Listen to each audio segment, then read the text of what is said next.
Magandang araw mga kaibigan. Samahan niyo po akong muli para sa isang kwento ng pag-ibig na tiyak na kapupulutan ng aral at magpapaantig sa inyong mga puso. Pero kung bago ka pa lamang, ay pakilike po ng ating video. Pakiclick ng subscribe button, gayon din ang bell icon para lagi kang updated sa mga susunod ko pang upload.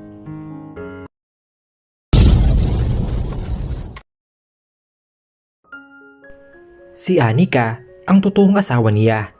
Hindi naman valid ang kasal nila ng kapatid nito. Nang malaman niya sa ina na pinagkasundo sila ni Miles, ay kaagad na kinontak niya ang abogadong kapatid ng kabandan niya sa Amerika. Kinonsulta niya dito ang tungkol sa kanila ni Anika. Gusto niya maging asawa si Anika kaysa kanyang kapatid. Hindi lang talaga tanggap ng sarili niya na minamanipula ang buhay niya. Wala man siyang balak na magpakasal kahit kanino dahil asawa ng kapatid niya na mahal niya ng mga sandaling iyon. Si Stella naman talaga ang ideal girl niya. Pero nung makilala niya si Anika ay nagbago iyon. Hindi rin niya maintindihan ang sarili noon. Gustong gusto niya na nakikilala ang dalaga. Hindi man talaga niya kailangan ng regular cook noon dahil aliw-aliw siya dito at naisipan niyang kulang itong cook. At isa pa, magaling at masarap naman talaga na magluto ang dalaga. Akala niyo nung una ay naaliw lang siya. Pero hindi eh. Iba ang hatid nito sa kanyang sarili. Lalo na sa tuwing magkadikit ang kanilang balat. Parang higit pa sa dikit ang gusto niya na maramdaman. Sa lahat ng babaeng nakakasalamuhan niya, si Anika lang ang hinahanap-hanap niya. Nakitaan niya din ito ng mga qualities na higit pa kay Stella. Alam niya magiging mabuting asawa ito kung sakali. Kaysa matali sa kasal na hindi niya gusto, ay itinali niya lang ang sarili kay Anika nang hindi nito nalalaman. Tanging kabanda niya at ang abogado lang ang nakakaalam. Lalong lumalim ang paggusto niya sa asawa nang may mangyari sa kanilang dalawa. Siya na yata ang pinakamasayang lalaki ng mga sandaling iyon. Siya ang unang lalaki na umangkin sa asawa. Matagal niyang inamin kay Miles na kasal na siya sa iba pero ayaw nitong maniwala. Bago ang mismong kasal ni Miles, ay kinausap niya ulit ito dahil alam niya masasaktan ito bandang huli pero ayaw nitong maniwala hanggat hindi niya naiharap ang tinutukoy niyang asawa niya. Kahit ang magulang niya ay hindi naman naniniwala sa kanya.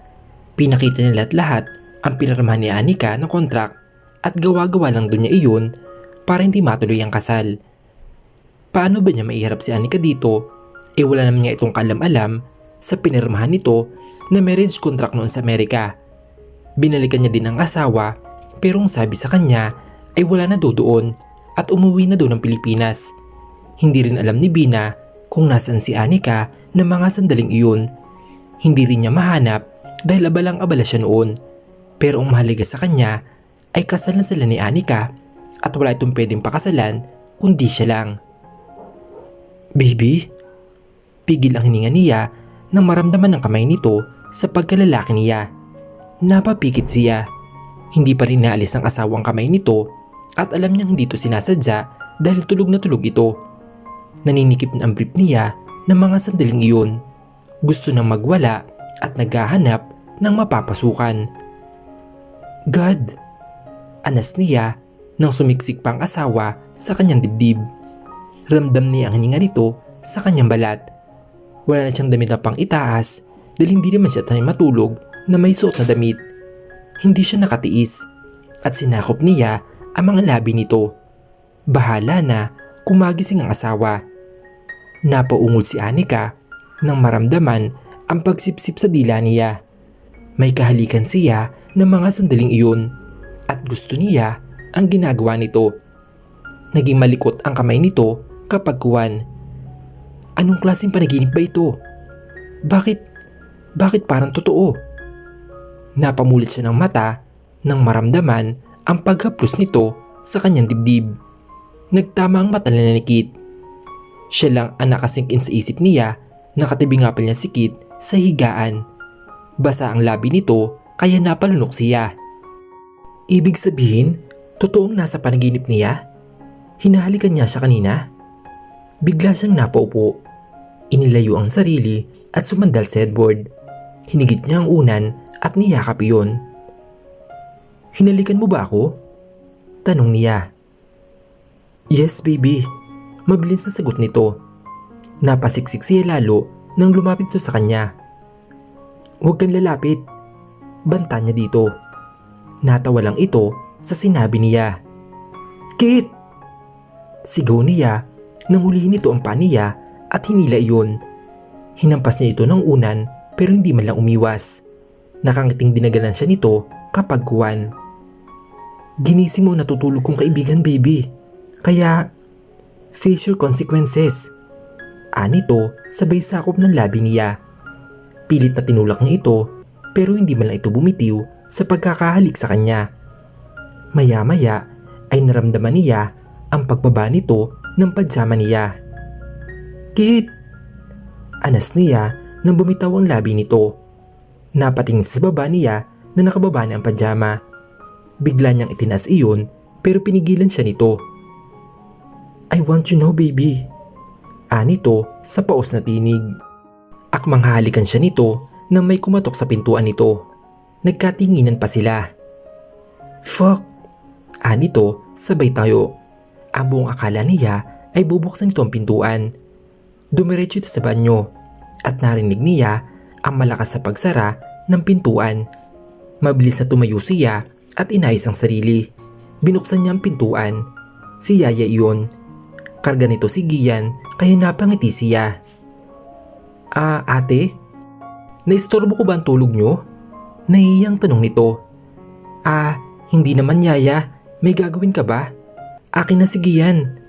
Kagad naman nagpakarga sa kanya ang kanyang anak. "Magluluto lang ako ng almusal natin," sabi ni Yaya sa kanya. Sige po. Tutulong na lang ako paglabas ni Kit mula sa banyo." Aniya dito. Tumango na lang ito. Pagkaalis nito ay inihiga niya ang anak sa kama.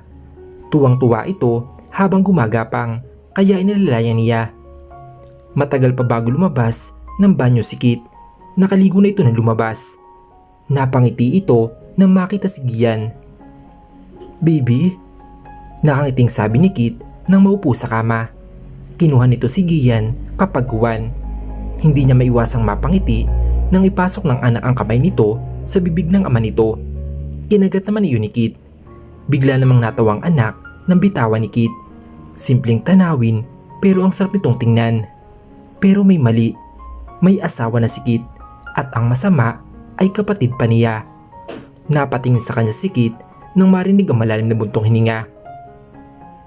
"Tutulungan ko lang si Yaya magluto." Paalam niya dito. Tumango naman ito. Bumaba siya sa kama pero bago siya umalis ay nilikan niya sa pisngang anak. Napatitig si Kit sa kanya. Hawak kasi nito ang kanyang anak. "Where's mine?" Ungot nito. Inungusan niya ito. Akala siguro nito ay nakalimutan niya ang ginawa nito na kaninang paghalik sa kanya basta-basta. Pagkatapos silang magluto ay pinunta niya si Kit sa silid. Nakahiga ang anak niya sa dibdib nito. Pil na pil ng anak niya ang mahiga sa man nito. Hindi man lang ito kumikilos at nakayaka pa ito. "Pwede na ba?" Napakunot-noo siya sa tanong nito. "Anong pwede? Ang alin?" "Ang maging ama." Hindi niya mapigilang tumawa sa sinabi nito. "Hindi bagay." Aniya at tinungo ang maleta niya. "Hindi ka dyan. Baka gusto mong ikaw ang nakahiga dito. Sabihin mo lang, baby. Pwede naman nating ituloy yun eh." Kinindatan sa panito. "Ewan ko sa'yo." "Mamaya ha." Nakangiting sabi nito. Sinaman niya ito ng tingin at naghanap siya ng maisusuot saka pumasok ng banyo. Doon na rin siya nagbihis pagkatapos maligo. Paglabas niya ay wala nang mag-ama, baka bumaba na. Sabay-sabay silang kumain ng almusal. Si Yaya na ang nagsubo sa kanilang anak. Hindi naman sila nahirapan dahil may upuan din palang anak. Mukhang handa si Kit sa lahat. Si Kit ang nagpaligo sa kanyang anak. Nakalali lang siya dito. Talagang bumabawi si Kit sa kanyang anak. Kahit anong sabihin niyang hindi ito anak si Gian ay hindi ito naniniwala. Matindi daw ang lukso ng dugo nito at hindi pwede magkamali ang puso at lukso ng dugo. Siya na nagbihis sa anak dahil nakatanggap ito ng tawag. Lumabas pa ito para hindi siguro marinig. Nasa silid-silid ng anak at nahiga lang sila ng anak kapag kuwan. Tinampal-tampal niya ang puwitan nito. Alam niyang nakakaramdam na ito ng antok at ilang sandali pa ay nakatulog na ito. Oras na rin naman kasi talaga ng tulog nito. Nang pumasok si Yaya ay iniwan niyang anak dito saka lumabas ng silid. Hindi pa man siya nakakalayo sa silid ng anak nang may humila sa kamay niya. Napangat siya ng tingin at walang iba kundi si Kit. Binaybay nila ang daan papunta sa silid nito. Hindi pa man naisa na maayos ang pintuan nang isandal siya ni Kit sa dahon niyon dahilan para tuloy sumara. Bagya pa siyang napadaing dahil tumama ang siko niya sa doorknob. Kit! Tumingin nito sa kanya saglit. Puno ng pagnanasa ang nababanaag niya dito. Hindi niya sa nito sinagot dahil mapusok na sinakop nito ang labi niya. I miss you, baby. Saglit na kumuha ito ng hangin at muling hinilikan siya nito. Kit? Mali ito. Wika niya nang itulak ito. May asawa ka na. Anong mali sinasabi mo, baby? Oo, may asawa na ako at ikaw lang yun. Akmang halikan siya nito nang iniwas niya mukha dito. Kit naman, ginagawa mong komplikado ang buhay ko. Ipapaintindi ko ulit sa'yo. Kapatid ko ang asawa mo at hindi ako. Sabi na hindi ko siya asawa, Anika. Ikaw ang pinakasalan ko. Mahimig na inis na sabi nito. Nababaliw ka na ba? Sigaw niya dito. Maras itong bumuntong hininga at iniwas siya nakasandal. Naglakad ito at may kinuha sa drawer nito na naka-envelope. Napahawak siya sa sentido niya habang nakatanong kay Kit. Lumapit ito sa kanya at inabot ang envelope. Ano to? Nagugulo ang tanong niya. See for yourself. Seryosong sabi nito. Sa envelope ang tingin niya ng mga sumunod na sandali. Nanginginig na kinuha niya iyon. Kinakabahan siya sa laman niyon. Nagpakawala pa siya ng malalim na buntong hininga bago binuksan iyon. Dahan-dahan iyon. Napaawang siya ng labi nang tumabad sa kanya ang isang marriage certificate at kapwa sila nakaperma ni Kit. Naguguluhan na tiningnan niya ito. Anong ibig sabihin nito? Paano nangyari nakaperma ako dito? Totoo ba ito? Sunod-sunod na tanong niya. Asawa kita, Anika. Naalala mo? Noong sinundo kita sa trabaho mo at nakipagkita tayo kay Attorney Lester Medrano? Nung araw na yun, parehas natin pinirmahan yan, baby. Masuyong sabi nito. Hindi siya makapaniwala sa sinabi nito. Sa pagkakatanda niya, tungkol iyon sa pagiging cook niya ang kontratang iyon. Ibig sabihin ay pinukit siya ni Kit nang hindi niya namamalayan. Muntik pa siyang matumba at buti na lang ay nahawakan kaagad ni Kit ang magkabilang braso niya. Iginaya siya nito paupo sa kama at nanghihina ang mga tuhod niya sa revelasyong ito. Kit? Anas niya. Hindi niya alam kung maniniwala ba siya. Pakiramdam niya ay nakalutang siya sa alapaap. Baby? Gusto niyang matuwa ng mga sandaling iyon. Ibig sabihin, kasal siya kay Kit bago ito magpakasal sa kanyang kapatid. Totoo ba ito? Hindi ba ako nananaginip? Wala sa sarili na tanong niya dito. Ngumiti ito sa kanya at pinagpantay nito ang mukha nilang dalawa. Hindi ka nananaginip, baby. Tanghali na kaya? Pinisil pa nito ang mukha niya at umaray pa siya kaya napangiti siya. Totoo nga, hindi siya nananaginip. Pero bigla siyang lungkot nang maalala ang kapatid. Pero, di ba ikinasal ka sa kapatid ko, Kate? It's Boyd, baby. Dahil kasal ako sa'yo. Nagigets mo ba? Pero ang alam ng mga pamilya natin, kasal kayo ni Miles. Kaya, I'll fix this, baby. Hang on there, okay? natigilan siya. Paano? Ang alam ng kapatid niya ay kasal ito kay Kit. Nangarap pa ito na magkakanak ito at si Kit. Ano na lang ang sasabihin ng pamilya niya at ng pamilya ni Kit? Bigla siyang napasabunot sa kanyang buhok. Baby? Tiningnan niya si Kit. Natatakot ako sa mangyayari, Kit. Kakita ko pa lang sa tuwang pamilya ko. Paano kung itakwil nila ako? Paano kung kamuhin ako ng kapatid ko? Hindi niya mapigilang mapaluha ng mga sandaling iyon. Wala kang kasalanan dito. Hayaan mo ko kung mag-aayos nito, baby. At ano man ang kahinatnan nito, tandaan mo na nandito lang ako para sa iyo, sa inyo ni Gian, at hindi ko kayo pababayaan. Anito, sabay yakap sa kanya na mahigpit. Oo, Kit. Gumanti siya ng mahigpit na yakap sa asawa. Gusto niyang paniwalain si Kit dahil yun ang sinisigaw ng puso niya. Gusto niyang magtiwala dito. Panahon na ba para muling buksan ang puso niya? Panahon na rin ba para pagkatiwala ng buo si Kit? Maya-maya ay bumutaw ito sa kanya at tinitigan siya. Mahal na mahal kita, Anika. Hindi siya makapaniwala sa sinabi nito. Tinitigan niya pa ito at baka nagsisinungaling ito. Pero puno ng pagmamahal ang ipinapahiwatig ng mga mata nito. Kit? Mahal mo rin ba ako? Tanong nito kapag kuwan. Oo, Kit. Pero wag mo akong binibigla. Hindi pa nga ako makapaniwala sa mga sinasabi mo eh. Iyak tawa na sambit niya. Natawa ito at kinabig siya palapit muli dito. Ikaw kasi, ayaw mong maniwalang asawa kita. Tapos, sinabihin mo pa ako na nababaliw ako?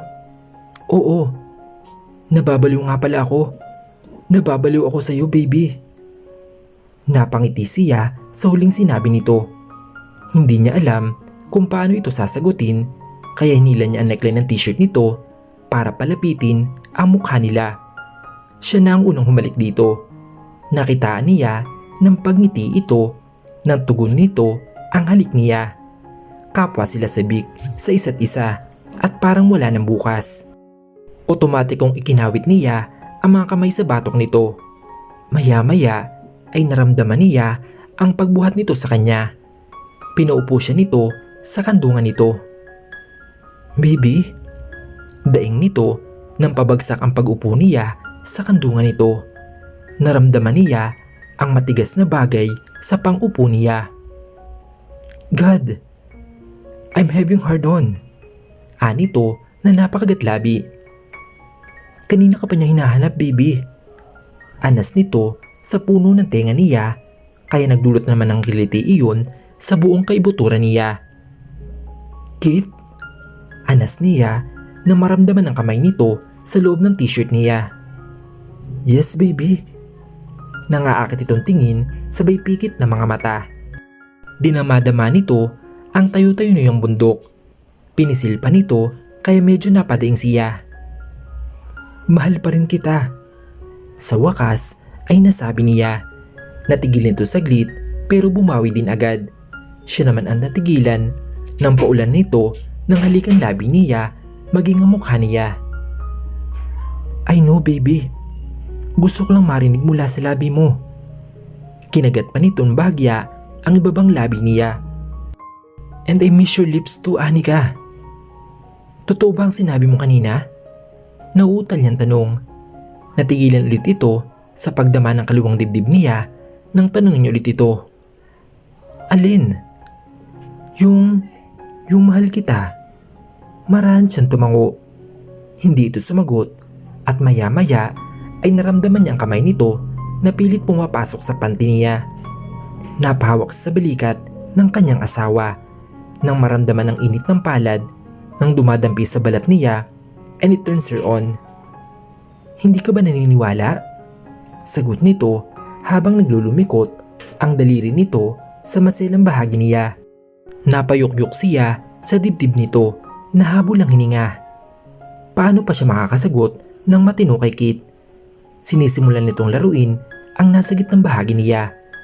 Isinuksok niya ang mukha sa liig nito na nakaawang ang labi niya dahil sa sarap na nararamdaman. Napapikit siya para samyuhin ang pamilyar na bango nito. Namiss niya ng sobra ang amoy nito. Naniniwala ka ba sa akin? Pagkuway tanong nito. Napangat siya ng tingin at nakagat ang labi na tinungaan niya ito. Ngumiti ito kapag kuway. Kinintalan ng halik ang labi niya. I love you so much, baby. Bulong na naman ulit nito at kinikilig siya, pero mas kinikilig ang kasilanan niya habang patuloy ito sa paglalaro dito. Mahal na mahal kita. Napangiti ito ng matamis sa narinig. Hinuli nito ang labi niya kapag kuwan. Maya-maya ay nawakan nito ang lalayang damit niya at hinubad iyon. Napaliyad siya nang maramdaman ang labi nito sa liig niya. Bumaba iyon hanggang sa puno ng dibdib niya. Naramdaman niya ang pag-anhok ng bra niya kapag kuwan. Sunod-sunod ang paglunok nito nang tuloy nitong natanggal ang kanyang suot na bra. Baby? Sabik na pinaglandas ito ang dila papunta sa dunggot niya. Kinagat pa nito ang bagya iyon kaya napadaing siya. Maya-maya ay gumalaw ito at iginaya siya nito pahiga ng kama. Tumitig pa ito sa kanya bago ito nito sinakop ang mga labi niya.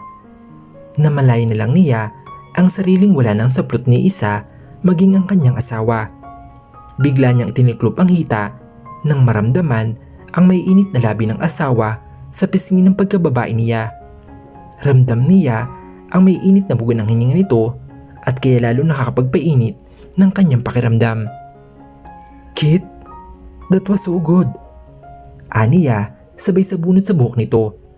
Sa narinig ay gigil nitong inangat ng bagya ang pangupo niya at pinagbuti ang paghimot sa pagkababae niya.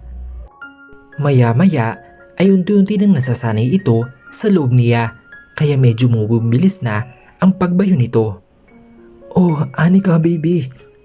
Ungol nito sabay sagad ng kahabaan nito. Napahawak siya sa braso nito. Sinabayan niya ang paggalaw nito nang bumilis ang pagbayo nito. Umaalon ang dibdib niya sa sobrang bilis ng mga galaw nila. Maging ang malawak na kama nito ay gumagalaw hanggang sa sabi nilang marating ang dako pa roon.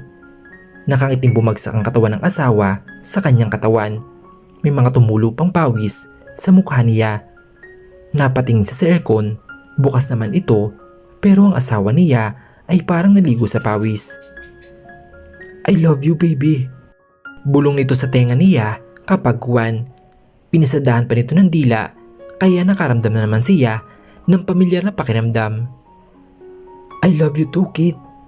Masuyong sabi niya. Hinalikan siya nito sa labi bago nahiga sa tabi niya. Hinigit siya nito at pinaunan siya nito sa braso nito. You saw us? Ha? Humarap siya kay Kit na nakakunot noo. Sa tapat ng building namin. Pinisil nito ang ilong niya. Ikaw yun, di ba? Sakalang nagsink in sa isip niya nung nakarang araw na nakita niya itong kasama si Miles. Ilang linggo na niya na hinahanap nun si Kit. Oo, ako yun. Alam mo bang sinaktan mo ko ng sobra nung araw na yun? Hindi niya maibawas ang mapahigbi. Pakiramdam niya ay bumabalik naman siya nakaraan.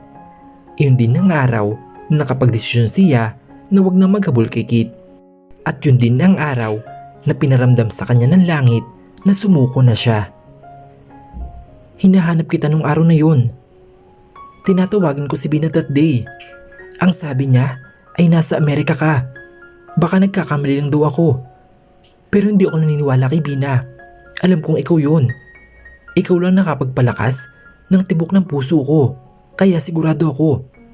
At hindi ko rin ma-check sa CCTV namin dahil walang camera side na iyon. Believe me, ayaw na ayaw kong makita ang eksena ng iyon. Ayaw ko lang magkaroon ng issue sa pagitan ng kapatid mo kaya hindi ako nakalapit sa iyo. At dahil doon, nakasalala yung pag-merge ng kumpanya nito. I tried to shut down all the website with those packing article but I failed. Alam kong malalaman mo din naman iyon. Kaya binalikan kita sa Amerika. A week ago, bago ang kasal namin ni Miles. Pero wala ka dun. Wala akong magawa ng mga sandaling iyon. I know na walang bihis ang magiging kasal namin ng kapatid mo. Kaya pumayag nila ako sa kasal na iyon. Naikuyom nito ang kamao nito kapag Juan. Patawarin mo ako, baby. Niyakap siya nito na mahigpit pagkatapos. Isiniksik niya ang sarili sa dibdib nito. Nababasa ng luha niya iyon pero wala itong pakialam. Ang buong akala niya ay hindi siya nito binalikan sa Amerika. Siguro kung nakapag-usap man sila noon, baka hindi ganito ang buhay nila ngayon. Hindi sana natuloy ang kasal nito sa kanyang kapatid. I'm sorry, mahinang sabi niya. Bakit? Anitong nakakunot noo? Kasi hindi ko na itinuloy ang bala ko na hanapin ka at pigilan ang kasal nyo sa pamamagitan ni Gian. Nasaktan kasi ako nung araw na iyon. Napuno ng galit at sama ng loob ang puso ko. At wala akong ibang gusto kundi ang kalimutan ka. Akala ko nakalimutan na talaga kita dahil sa pagdating ng anak natin. Pero hindi eh. Bumalik iyon nung araw na makita kita sa kasal ni Dominic at Caleb. Bumalik din ang sakit kasi nakita ko si Miles. At doon ko din natuklasan na kapatid ko ang asawa mo. Ani ang umiiyak na. Itinakip niya ang kamay sa mukha para pigilan ang pagluha. Tama na, baby. Ang pangit mong umiyak. Natatawang saad nito habang pinupunasan ang mata niya na naliligo sa luha. Tinanggal niya ang mga kamay nito sa mukha at hinampas ito. Ikaw kasi. Nagsorry na nga eh. Anong tingin mo sa bahay natin, baby? Tanong nito. Natin? Sa'yo lang to ah. Atin to, baby. Anito. Sabay pisil sa ilong niya. Napangiwi siya dahil napalakas ang pisil nito. Napangat siya ng tingin dito at nakatingin din pala ito. Sa sulok ng labi nito ay may ngiting sumilay. Akmang pipisil niyang ilong nito nang hulihin nito ang kamay niya at pinagsiklop iyon. Diba, pangarap mong magkabahay? Sagot niya. Napasingap siya nang hawakan nito ang baba niya at nagtama ang kanilang paningin. Akmang halikan siya nang marinig ang katok sa pintuan. Tinampal niya ang braso nito saka tinulak pababa ng kama. Mabilis na nagsuot ito ng shorts. Bumaba din siya at nagmadaling magbihis din. Tingnan muna siya ng asawa bago nito binuksan ang pintuan. Sorry po si Storber sir. May bisita po kayo sa baba. Napakunot-no siya sa sinabi ni Yaya. Sino naman ang bisita ni Kit? Kinabahan siya bigla. Narinig niya na nagpasalamat ang asawa kay Yaya bago nito sinarang pintuan. Tumingin ito sa kanya at saka ngumiti. May inaasahan kang bisita? Nagkibit balikat lang ito saka nagsuot ng t-shirt at mabilis na hilikan muna siya nito sa labi bago lumabas ng silid. Nagmamadaling lumabas si Kit para tingnan ang istorbong bisita niya.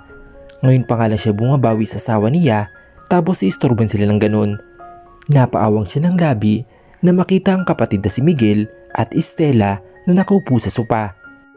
Katapat naman ito si Caleb at ang asawa nito. Naroon din ang mag-asawa na si Bastian at Nikki. Si Caleb at si Bastian ay kababata at best friend ng kuya niya.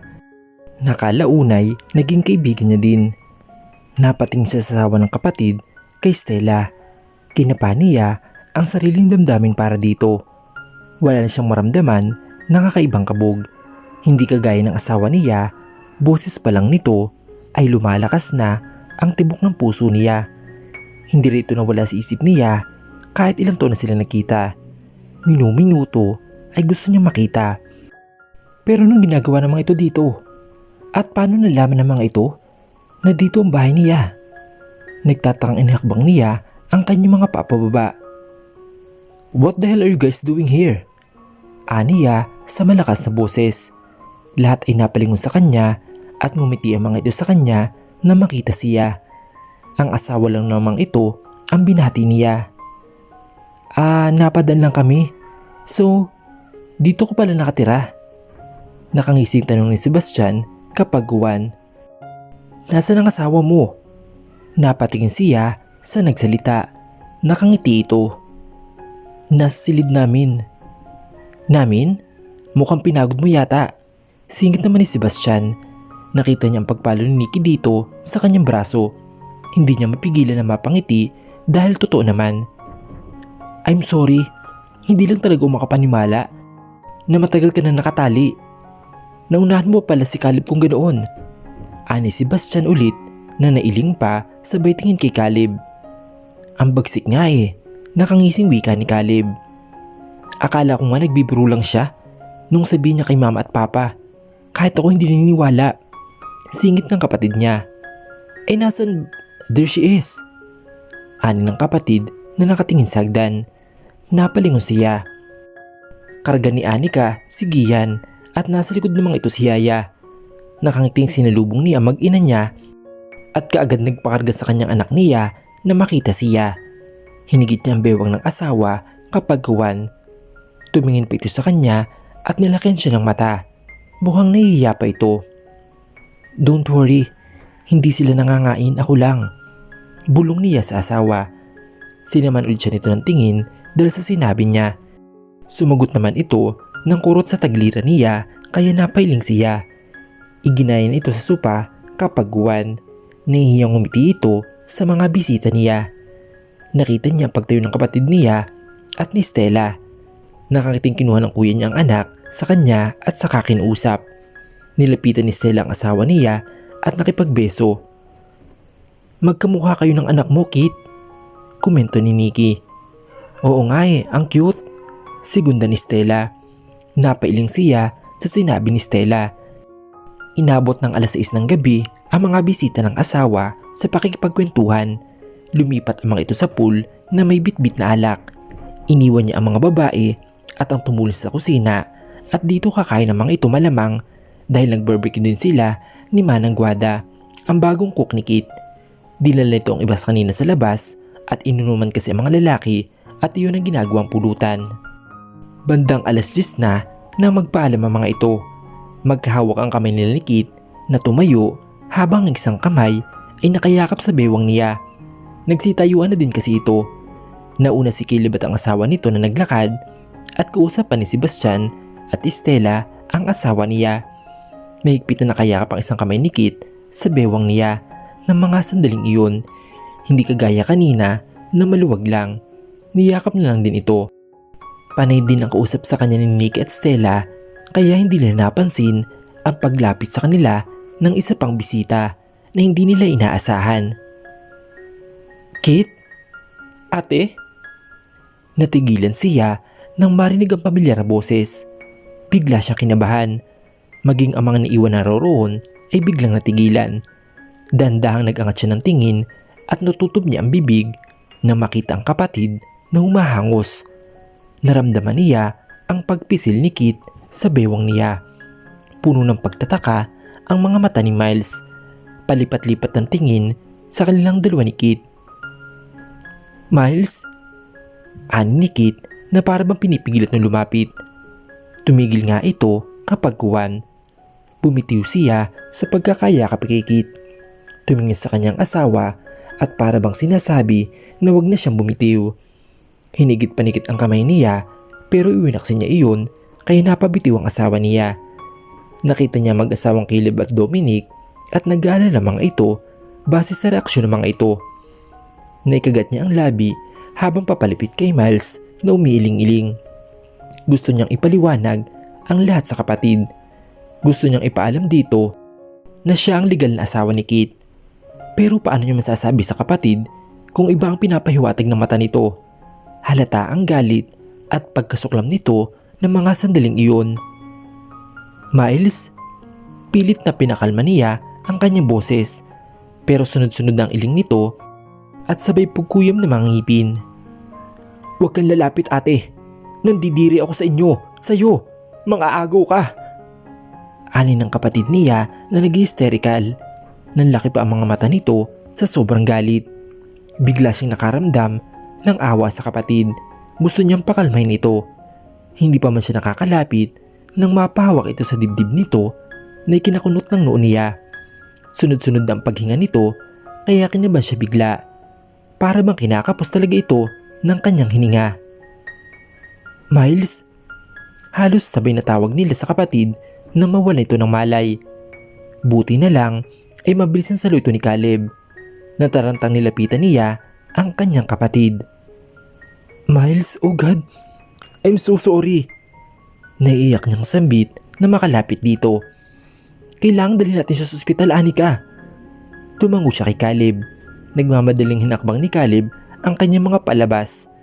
Nagpatiuna sikit sa kanila at pumasok ito at lumabas ito na daladalang susi ng sakyan. Sa bakanting lote sa may pangalawang kanto, naroon ang chopper. Sino magdadala sa kanya sa ospital? Isa lang ang pwede dahil kasama si Nikki. Naroon din ang first aid kaya kailangang kasama ang asawa ko. Ani si Bastian nang nasa labas nila silang gate. Tumingin sikit sa kanila na para bang hinihingi nito ang permiso niya. Maraan siyang tumango dito at pilit na ngumiti. Hinalikan siya nito sa kanyang noo. Mabilis lumipas ang maghapon. Napalingon si Anika sa pinto nang bumukas iyon. Gumuhit ang ngiti sa labi niya na makita ang asawa. Mukhang kulang ito sa tulog at parang stress na stress din. Akala mo ay galing sa labanan. Gulong-gulo din ang buhok nito. Kumusta si Miles? Hindi ko alam kung okay na siya. Nainis ako, iniwan ko na sila. Punong-puno na ako. I hate my parents. I hate them. Damn it. Halata sa mukha nito ang sobrang galit. Kailangan itong kumalma.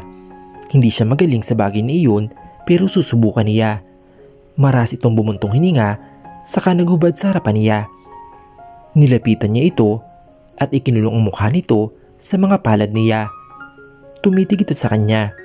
Kita pa rin ang galit sa mga mata nito. Ngitian niya ito ng matamis. Maya-maya ay kumalba ang mga mata nito maging ang katawan na medyo nanginginig na sa sobrang galit. Kit, relax, okay? Maligo ka muna para mawala naman ang init ng ulo mo. Mamaya na tayo mag-usap. Makikinig ako. Kalmadong sambit niya. Tumango-tango ito kapag kuwan sa kanya. Ipapainit ko lang ang pagkain. Aniya at ngumiti dito saka umalis sa harapan nito.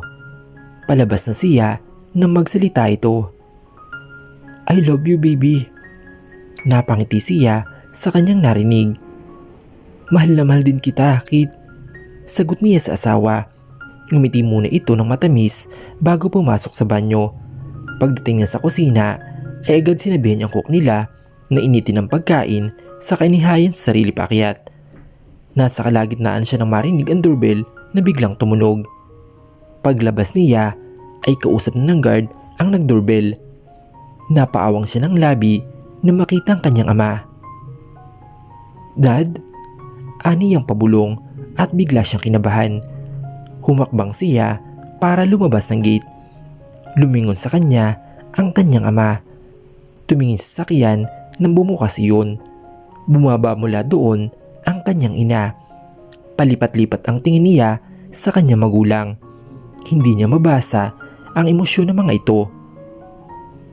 Anika, nakauwi na ba si Kit? Anang ama niya at tumingin pa sa loob ng bahay. So alam na ng mga ito. Kaya ba siya tinatawagan ni Kit na huwag mong dumalo sa kapatid? Kakasabi lang ni Kit kanina na galit ito sa mga magulang nito. Dahil ba alam na rin ng mga itong totoo? Maraan siyang tumango sa kanyang ama. Tumingin ang ama niya sa ina kapag kuwan. Anak, kailangan ka naming makausap. Anang ina sa malungkot na tinig. Pasok muna po kayo. Doon na po tayo sa loob mag-usap. Anak, sa sasakyan na lang. Nariyan si Kit. At hindi maganda ang huling tagpo namin sa ospital. Sabi ng kanyang ama. Nagpakawala siya ng buntong hininga bago tumango sa ama. Sumunod siya sa mga ito at pumasok sa sasakyan na gamit ng mga ito. Nasa driver seat ang ama niya at silang mag-ina ay nasa likuran. Hinigit ng inang kamay niya at pinisil-pisil iyon. Alam na namin ang lahat, anak. Sinabi na sa amin ng kapatid mo at kinumpirma yun ni Kit. Humingi kami ng tawad sa nangyari sa inyo ng asawa mo. Pinisil ulit ng ina ang kanyang kamay ngunit hindi na siya umimik. Kinakabahan siya sa boses ng ina. Bungad pa lang nito ay kakaiba na ang nararamdaman niya. Malakas ang pakiramdam niya na may gusto itong sabihin. Kaya hindi sila loob ng bahay mag-uusap dahil naroon ang asawa niya. Ilang beses nang napapanood sa mga palabas ang mga ganitong eksena. Hindi rin naman namin masisisikit dahil hindi naman niya alam na magkapatid kayo ni Miles at napilit na lang din siya sa kasalang. Ma'am, ano bang ibig mong sabihin? Alam ko may iba kang gustong sabihin sa akin at nararamdaman ko yun.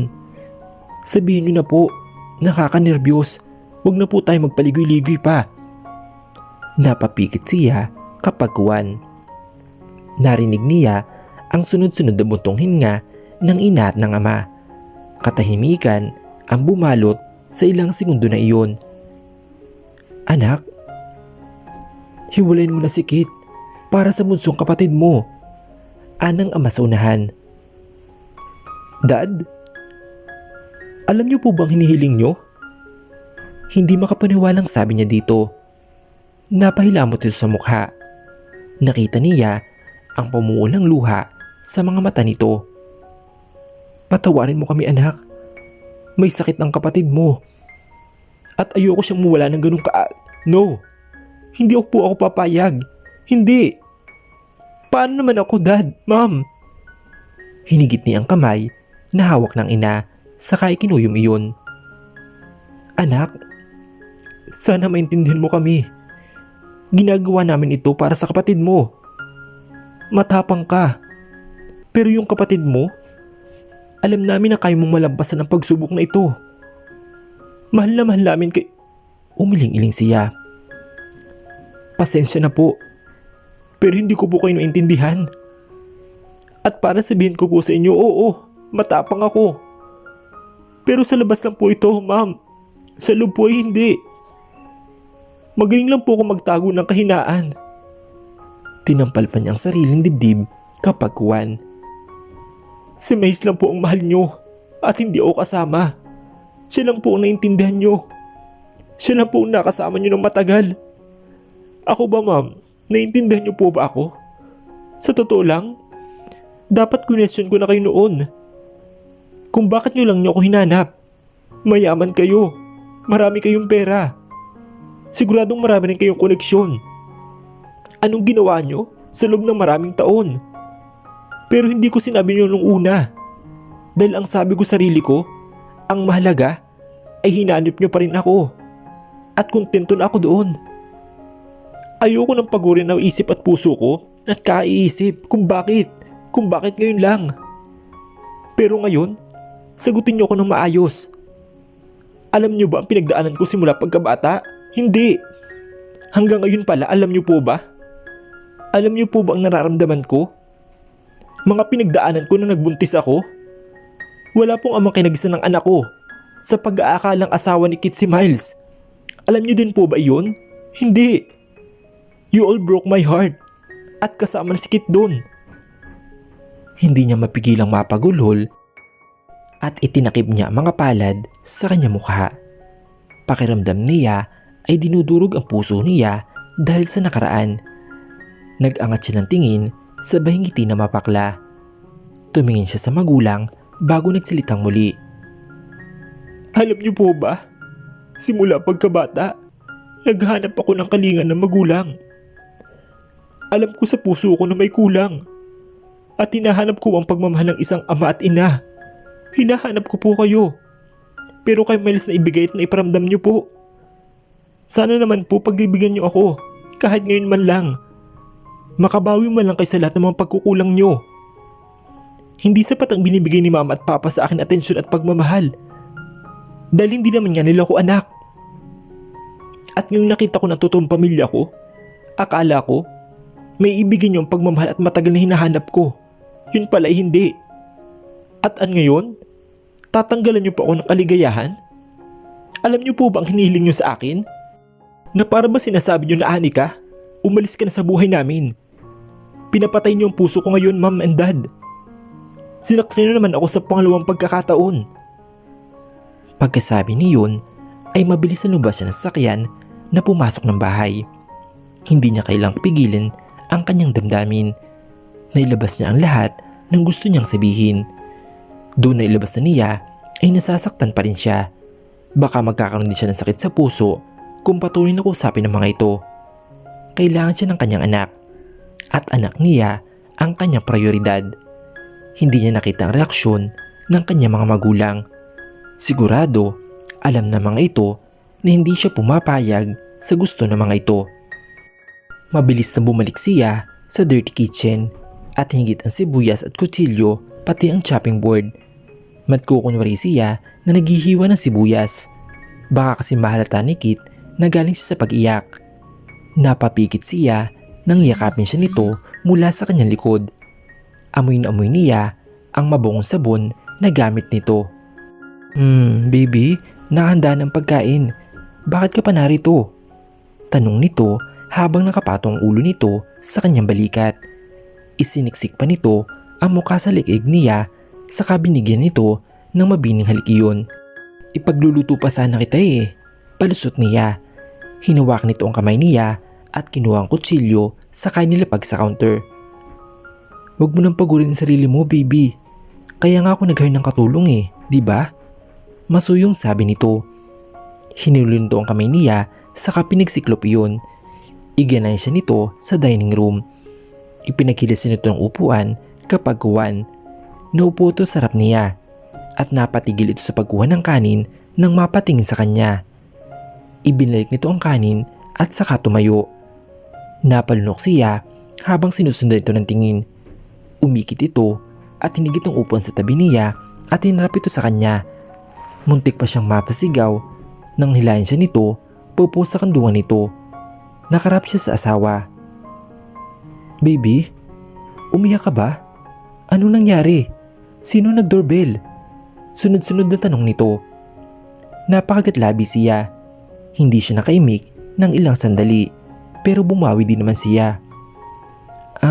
Dahil sa sibuyas, may naglalako sa labas kaya pinindot ni Kuyang guard.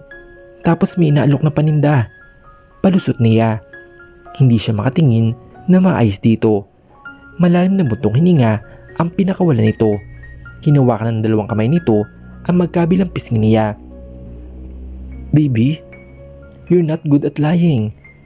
Pinisil nito ang ilong niya. Yes, nakakayak ang sibuyas, totoo yan. Pero hindi namumula ang ilong mo ng parang cherry. And for your info, baby, wala naglalako dito gamit ang magarang sakyan. So anong dahilan? Sinong kusot mong sakyan kanina? Anito at tumitig sa kanya. Hindi na siya nakatiis. Si mommy at si daddy. Anong sabi nila? Tell me, baby, please. Pakiusap nito. Hiwalay na daw kita dahil may sakit si Miles. Aniya na hindi mapigilan ang luha.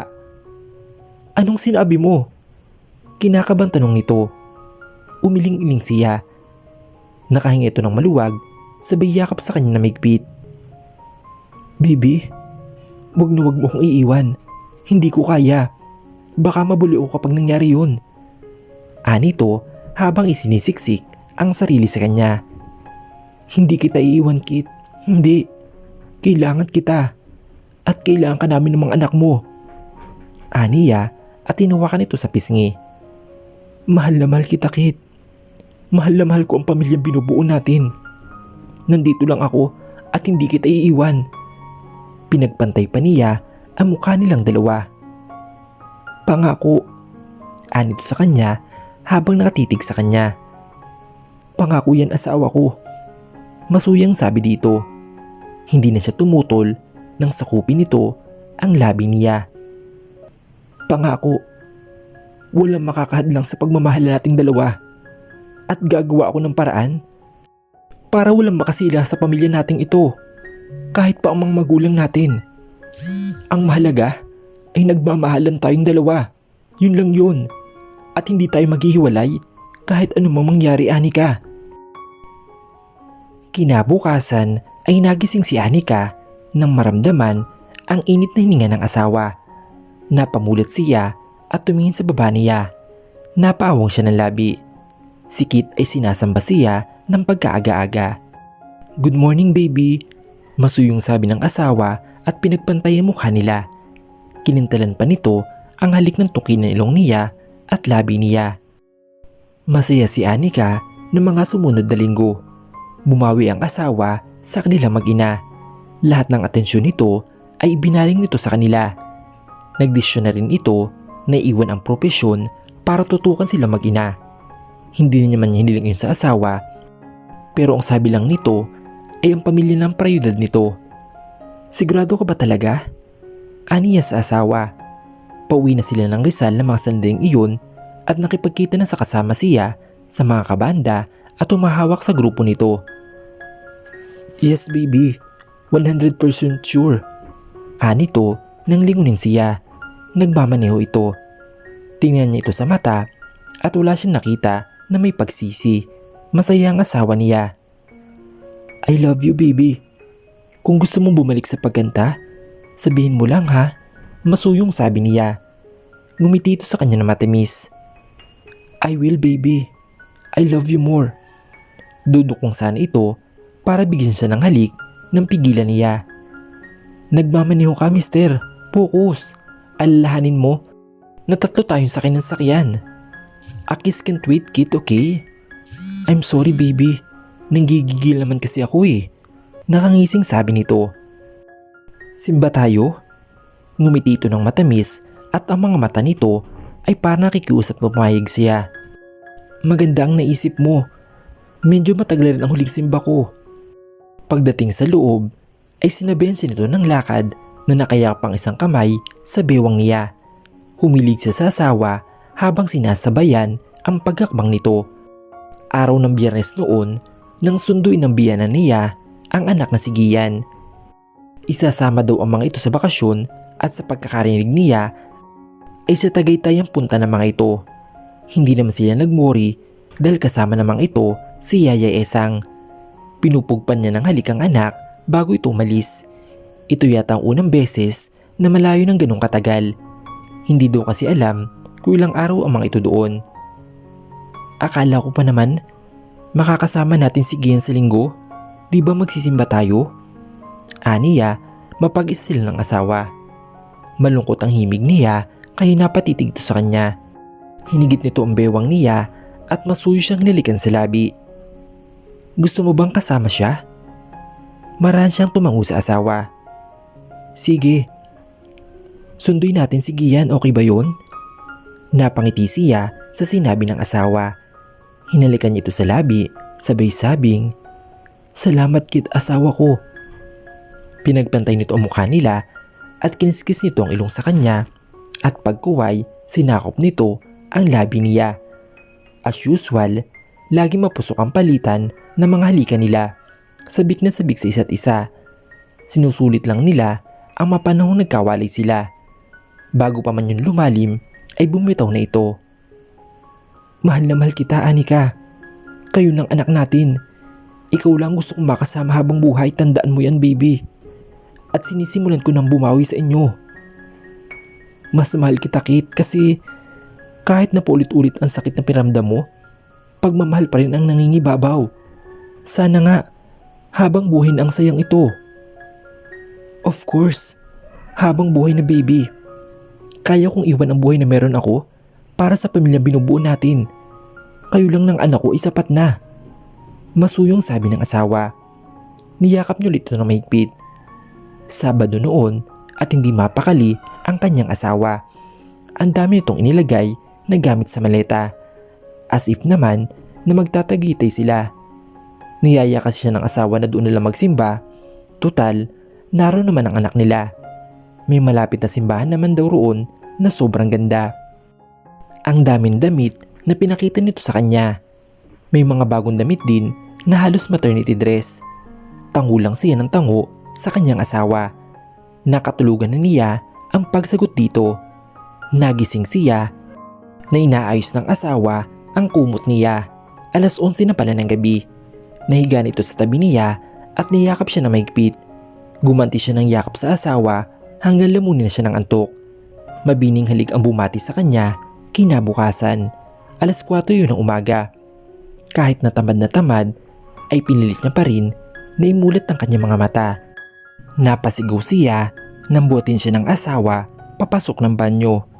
Wala siyang nagawa nang sabihin nito na sabay silang maligo. Mag-stop over na lang daw sila kaya nagkapilang ito. Samantalang siya ay gatas at sandwich lang. Busog naman siya kaya okay lang sa kanya. Pagkarating nila ng rest house ng pamilya ni Kit ay kagad hinanap niyang anak. Pero ang sabi ng kasambahay ay nauna daw sa simbahan ang mga ito. Marahil nabanggit ng asawa na magsisimba sila mag-ina. Nagpahinga lang sila saglit ng asawa saka sumakay ulit ng sasakyan. May kinausap pa kasi ito sa telepono nito. Pinaandar na ng asawa ang sakyan kaya nagtaka siya dito. Napansin niya ang ilang beses na paglunok nito. Tumingin ang asawa sa kanya at para bang kinakabahan ito.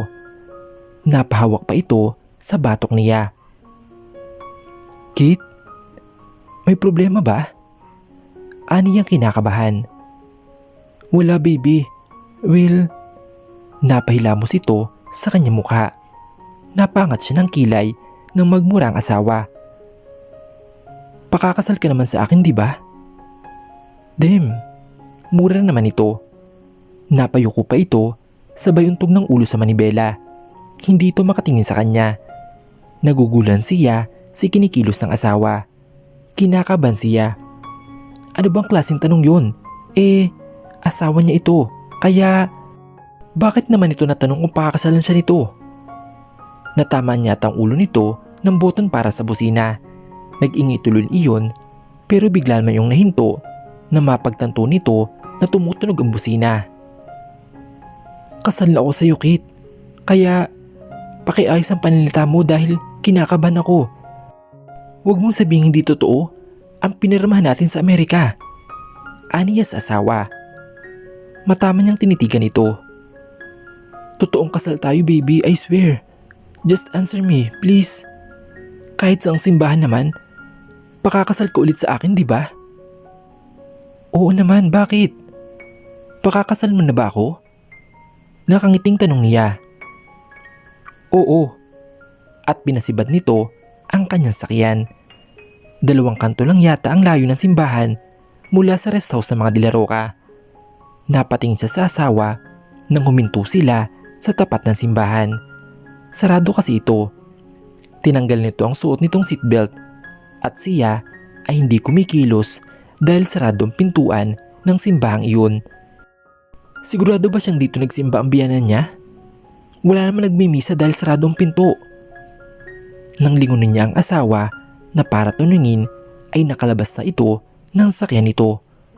Umikot ito sa gawing niya at pinagbuksan siya nito. Ito na rin ang nagtanggal ng seatbelt dahil matamang nakatitig lang siya sa kanyang asawa na nanginginig ang labi. Malapit na siyang maniwala na may masama itong ginawa at mukhang kabado. Tapos naisipan pa nito na magsimba silang dalawa. Baby, let's go. Anito at inilahad nito ang kamay nito. Kit, sarado naman ang pintuan. Wala naman yatang ginaganap na mas ngayon. Nagtataka pa rin sambit niya sa kanyang asawa. Maniwala ka, baby, meron. Baka mamaya yan. Hinili siya nito paakyat ng hagdan. Mga 3 baitang lang naman. Napakunot no siya na makita si Zoe at Bina na palapit sa kanila. Anong ginagawa namang ito dito? Napatingin siya sa asawa na nakatingin sa kanya. Ginagap nito ang palad niya na unti-unting nanginginig din. Kinakabahan siya na parang ewan. Hiramin muna namin si Anika, Kit. Sabi ni Zoe na nakangiti sa kanya. Just make sure na siya ang pinakamagandang babae sa loob ng simbahan mamaya. Ani ng asawa na nakatidig sa kanya. Nakaawang lang ang labi niya na nakinig sa mga ito. Ang mga ito lang ang nagkakaintindihan. Nagugulan na siya sa mga nangyayari. Naramdaman niya ang paglapat ng labi ng asawa sa kanyang mga labi. Mabilis lang naman iyon. Para siyang tuod dahil hindi niya maintindihan ang mga nangyayari. Baka pwedeng i-share sa kanya? Hihintayin kita sa loob, baby, okay? Bakit? Bakit mauna ka, Kit? Hindi ba pwedeng sabay na tayo? Ani ang naguguluhan. No, baby. Hindi pwede. Samahan mo muna si Zoe. Hihintayin kita, baby. I love you. Ani to at tuluyang tumalikod sa kanya. Bumaling siya sa dalawang kaibigan na aboteng ang ngiti. Hinila siya nito kapag kuwan. Hindi sumasagot ang mga ito nang tanongin niya. Hanggang sa marting na nila ang isang silid.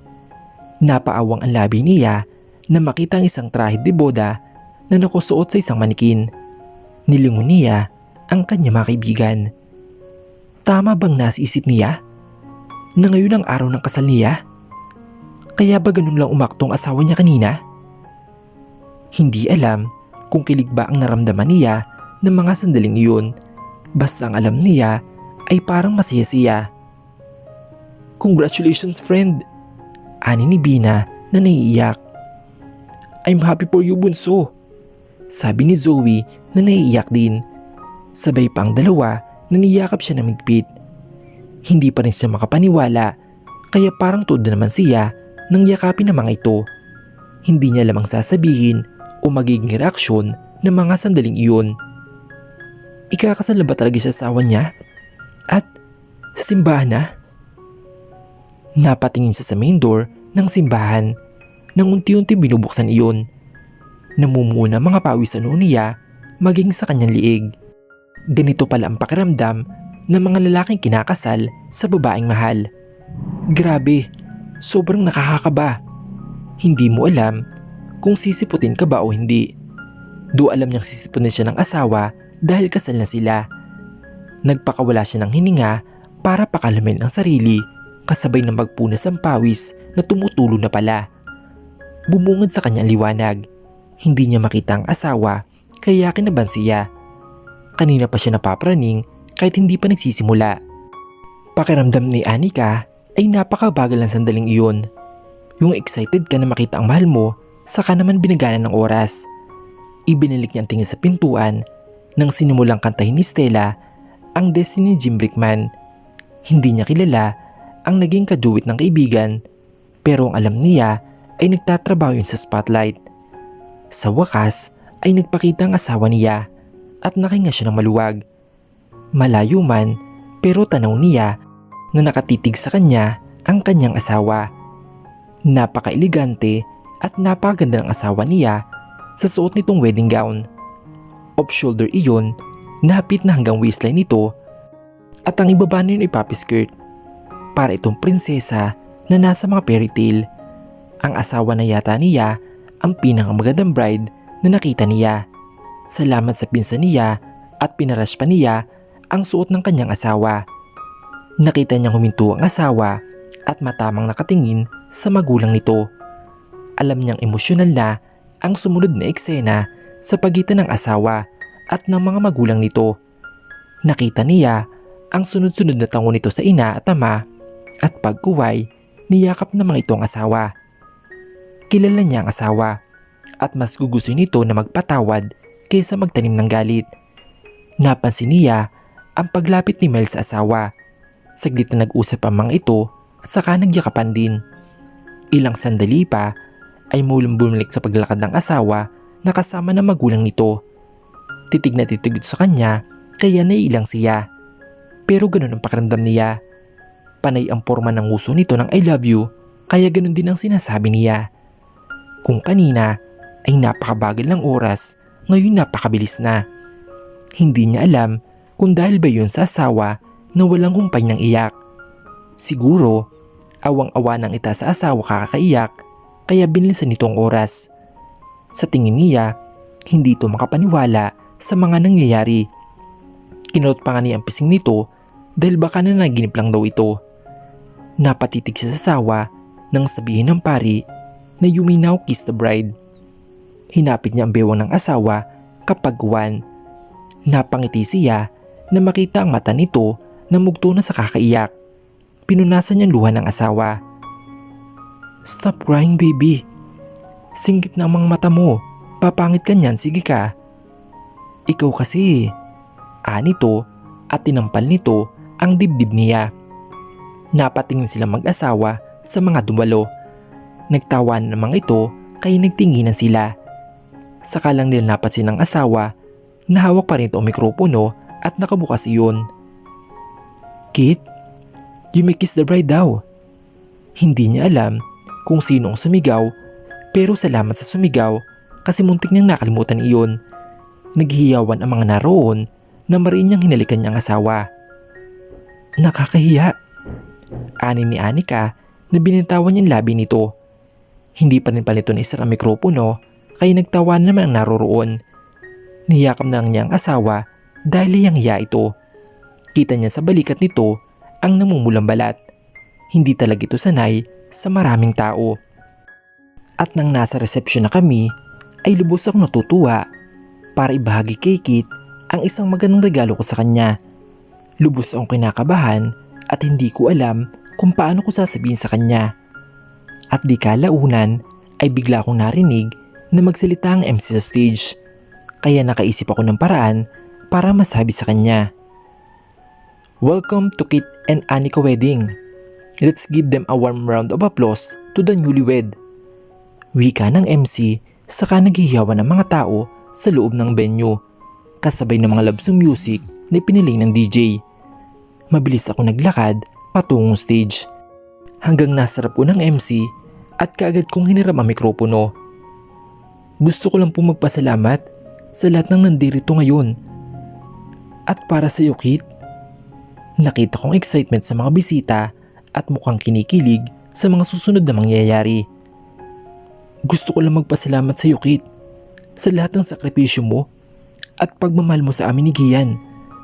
Sa lahat ng lalaki na kilala ko, ikaw lang ang bukod tanging minahal ko, Kit. Hindi ko alam na darating tayo sa punto na pagtagpuin tayo ng tadhana. Buong akala ko ay hindi nyo na makikilala ang isa't isa ni Gian. At nagpapasalamat ako sa Diyos na ang ating pinagmulan na tayo lang dalawang nakakaalam ay nauwi rin sa tunay na pagmamahalan. At ngayon, gusto kong sabihin sa iyo na magiging tatay ka na ulit dahil buntis ako, Kit. Naiiyak kong sabi sabay taas ng pregnancy test ko. Nanlaki ang mga mata ni Kit sa kanyang narinig at tuloy naglakad palapit sa akin. Nakita kong pumatak ang mga luha niya dahil sa sobrang saya at dali-dali akong bumaba ng stage upang salubungin siya. "Totoo ba ito, baby?" "Oo." Ngiting tugon ko sa kanya at sabay kong pinakita ang pregnancy test. Bumuhos ang luha ni Kit nang hawakan niya ito saka siya nagsalita. "Is it real that I'll be a father again?" Masayang pagtangis niya saka ako hinagkan at pagkuwan ay sumigaw ulit siya. "I'll be a father again! Magiging tatay na ulit ako!" Malakas na palakpakan ang aming narinig sa kanya ko niyakap.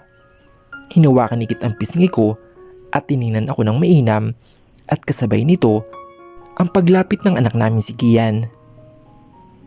"Gian? Anika? Kayong dalawa ang pinakamagandang nangyari sa buhay ko. Tapos may bagong darating pa. And this time, hindi na tayo magkakahiwalay. Lalong-lalo na magiging anak natin. And deep in my heart, I love you. At hindi magbabago yun hanggang sa mamatay ako, Anika. Mahal na mahal din kita, Kate. At nagpapasalamat ako na dumating ka sa buhay ko. Kahit sa maling paraan. Hindi ko pinagsisihan yun dahil nakilala kita." Wika ko sa kanya inilapit ang mukha niya sa akin hanggang sa dumapo ang labi niya sa labi ko. I kissed him passionately as if walang tao sa paligid namin. Akala ko ay pagsihan ko ang nangyari sa akin noon, pero hindi ko inakala na siya pala nakatadhana sa akin at akala ko isang kasalanan na nabuo si Gian, ngunit siya pala magiging daan para makilala ko si Kit. Minsan sa buhay ng tao, akala mo iminamalas ka na akala mo ay wala nang patutunguhan ng buhay mo at dahil sirang-sira ka na.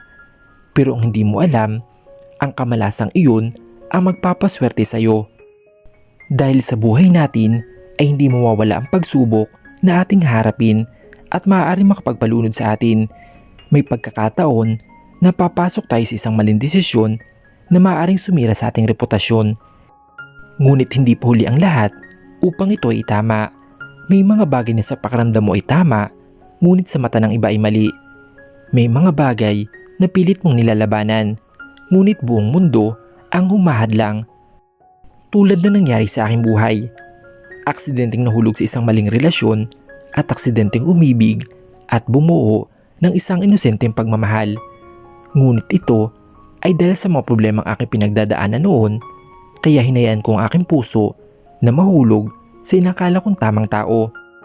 Hindi ko naisabihing tama ang naging desisyon ko at hindi ko naisipahiwatig sa mundo na kailangan mong ipaglaban ang isang bagay na mali dahil iba-iba tayo ng landas. At ako ang magmumulat sa kwento ng aking buhay na huwag mong ipilit ang isang maling pag-ibig. Huwag mong ipilit na tanggapin ng tao ang pag-ibig na pinaglalaban mo sa isang mapanghusgang mundo. Dahil sa huli, ikaw at siya lang ang masasaktan. Ikaw at siya lang ang mahihirapan. At ang masakit ay may inosenteng bata ang maaaring madamay sa iyong kasakiman. Walang ibinigay ang tadhana na perpektong buhay. Hindi lahat ng tadhana ay nagkakaroon ng magandang katapusan. Kung minsan ay nauuwi pa ito sa isang mapait na iyakan. Kaya wag mong ipaglaban ang alam mong hindi tama. Dahil kung kayo talaga nakatadhana sa isa't isa, kayo ang magsasama hanggang sa wakas. At tadhana na ang gagawa ng paraan upang kayo ay lumigaya. Katulad ng kwento ni Nakit at Anika, sinubok ng panahon at pagkakataon. Sa huli, ay sila pa rin ang nakatadhana at nakalaan para sa isa't isa. Walang nakakaalam ng kapalaran ng bawat tao. Tadhana ang gumagawa ng paraan para magkalapit ang totoong nagmamahalan. Mula po sa puso ko, walang hanggang pasalamat po sa inyong lahat sa walang sawang pagsuporta at pagsubaybay na mga kwentong pag-ibig na ibinabahagi ko sa inyo.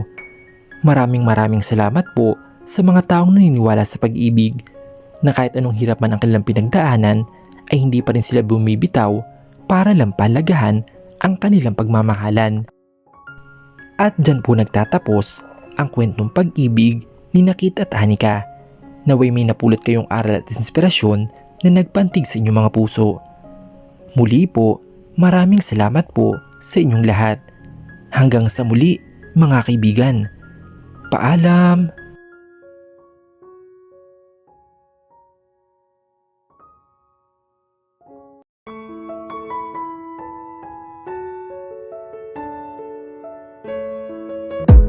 You gotta focus on yourself, on your faith, on your dreams, on your mind, on your health, yeah. You gotta work, never tell, keep your head down, find what you love and excel, yeah. Push and pull and repel any hate, go create what you want, feel compelled, yeah. And once you finally get a taste of the race, you'll never look back once you felt that. Don't let somebody take your time and your worth, just focus on yourself first. Don't let somebody take your time and your worth, just focus on yourself first. Don't let somebody take your time and your worth, just focus on yourself first. Don't let somebody take your time and your worth, just focus on yourself first.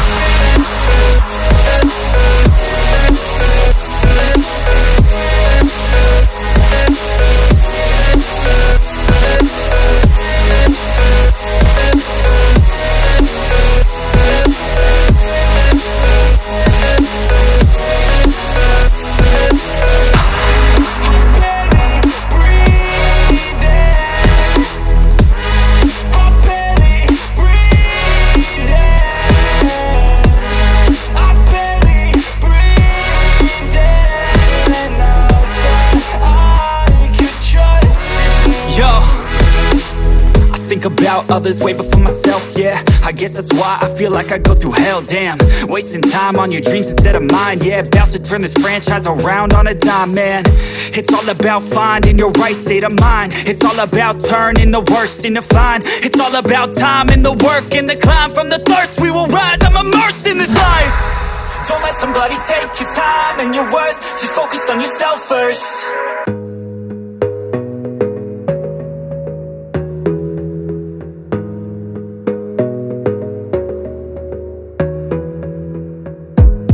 gotta focus on yourself, on your faith, on your dreams, on your mind, on your health, yeah. You gotta work, never tell, keep your head down, find what you love and excel, yeah. Push and pull and repel any hate, go create what you want, feel compelled, yeah. And once you finally get a taste of the race, you'll never look back once you felt that. Don't let somebody take your time and your worth, just focus on yourself first. Don't let somebody take your time and your worth, just focus on yourself first.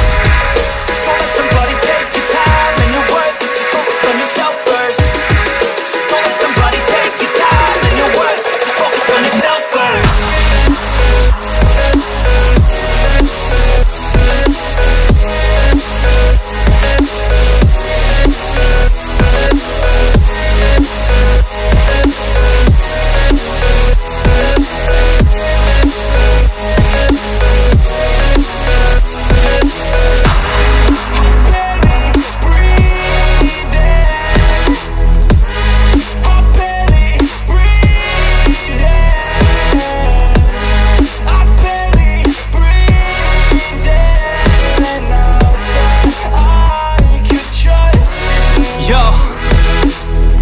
About others way before myself, yeah. I guess that's why I feel like I go through hell, damn. Wasting time on your dreams instead of mine, yeah. About to turn this franchise around on a dime, man. It's all about finding your right state of mind. It's all about turning the worst into fine. It's all about time and the work and the climb. From the thirst we will rise, I'm immersed in this life. Don't let somebody take your time and your worth, just focus on yourself first. Don't let somebody take your time and your worth, just focus on yourself first. Don't let somebody take your time and your worth, just focus on yourself first. Don't let somebody take your time and your worth, just focus on